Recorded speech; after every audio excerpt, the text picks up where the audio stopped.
I get into the booth and I'm thinking about challenging the room. You should play like one song that people know, one song that people don't know, maybe one song from an artist, but a deeper cut. And in that process, you can really see what the music taste of the room is and what you can do with that energy. But especially when it's my own party, I'm definitely gonna do me. I'm Honey Bun and I am a DJ for a living.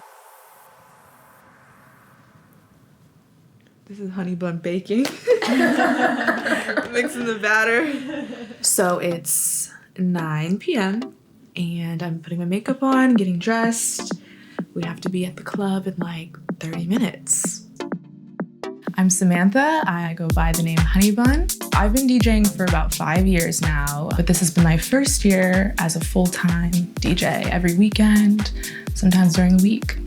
I was born in New York City. When I was around 5 years old, we moved back to Texas, where my family's from. Texas is a very conservative place, and I found myself in a lot of situations where I was the only Black person, Black kid, mixed kid. My mom worked in the music industry throughout my whole childhood, so she really exposed me to things outside of my immediate environment, and we were able to travel a lot. I was able to go to a lot of concerts with her, go to award shows in LA, and do a lot of really fun things that allowed me to just sort of expand my mind outside of a very limiting environment. The things that were playing in my house were either Sade or like Tibetan monks singing. My mom's like very meditative. So it was either like really beautiful, soulful R&B or this world music that was just very meditative and calming. I got to choose my own major in college. I was in an independent study program. Through that, I was able to discover this idea of afro-futurism. There's many different definitions floating around, but for me, it's really just this juncture between art, technology, and Black culture. Because I studied afro-futurism, I really like to stick to playing as many Black producers as I can. So it's something that I feel is really important for me to honor and educate on. I love playing house and techno for those reasons.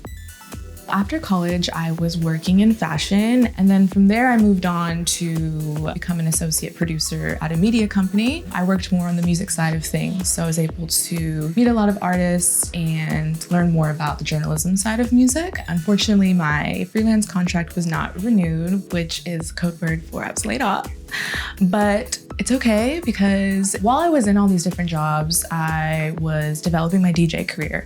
And so I feel really lucky that when I did get laid off, I just went into emergency mode and lined up a bunch of gigs for myself and just went for it. Yes, there was a need for money, but I also saw it as an opportunity to really put myself out there, believe in myself. It was a natural evolution, and it was what was going to happen either way.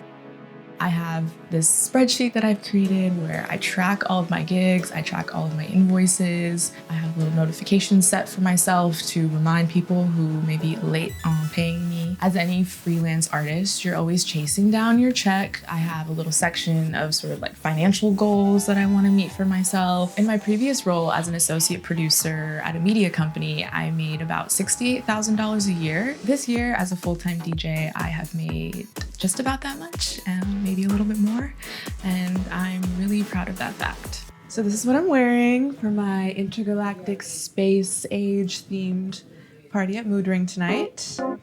Get into it. I play so many different types of music, so many different genres of music. I think that's kind of what I'm becoming known for maybe in New York, and some might call it open format, which is a style of DJing where you play multi-genres. If you look at my schedule and see the sort of gigs I'm playing, it's super varied. So one night I will be in a dark, grimy underground basement party banging out techno, and another night I may be in a cute little cocktail bar doing a little deep house set. I just love music and I don't want to limit myself. I think it's better to explore a lot of genres and figure out really what is the sound that you like to play out, because there is a big difference in the type of music you like to listen to at home and the kind of music that you're good at playing out and curating for a crowd, a club. I think I'm definitely still in the phase of figuring that out for myself, which is why I like to play all these varied sets right now. I organize two different parties. One is called Soul Connection, and I organize that with my friend and fellow DJ, Lovey. Her and I met on the Lot Radio. We're both residents there, and we connected a few years ago because one, we were two of the only Black women on the station, and we both shared a common interest in creating more of a safe space on the dance floor for women, especially Black women. Oftentimes clubs and dance floors are very male dominated. In Soul Connection, we curate lineups consisting of only Black femme DJs. We make it a point to invite Black women onto our dance floors to experience that. And yeah, we're just really fighting against these very toxic masculine concepts, ideas, environments that exist in dance music. My other party is Buntopia. That is the same name of my radio show on the Lot Radio. After having the radio series for about 3 years, I wanted to turn it into an actual party. It's a little bit more futuristic, electro-leaning, and it's held at smaller, more intimate clubs. So tonight is my party, Buntopia, at Mood Ring. It's also Halloween, and it's my birthday, so celebrating a lot of things. And my set time is at 12:30, but the party starts at 10, and I have to be a good host and be there on time. Let's go! I try to arrive to my set at least 30 minutes before. And in that time, I'll definitely check out who's there. I'll get on the dance floor. I'll listen to the sound system and see what music is sounding good and what's not sounding good. So in that process, I'm really thinking about, okay, what's going to work for this room? And then my set time comes, I get into the booth, I'll do another check of the room, but I'm also thinking about challenging the room. Something that I have learned from another DJ in New York named DJ MoMA is this idea of when you start your set, you should play one song that people know, one song that people don't know, maybe one song from an artist, but a deeper cut. And in that process, you can really see what the music taste of the room is. It varies, depending on what sort of party it is, but especially when it's my own party, I'm definitely gonna do me.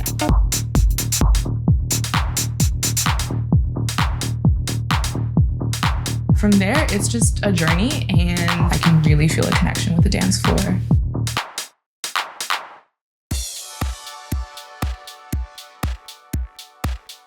Some of the challenges of being a DJ, for me, honestly, this year has been the schedule adjustment. Getting used to the hours, they can be tough, especially being in a city like New York.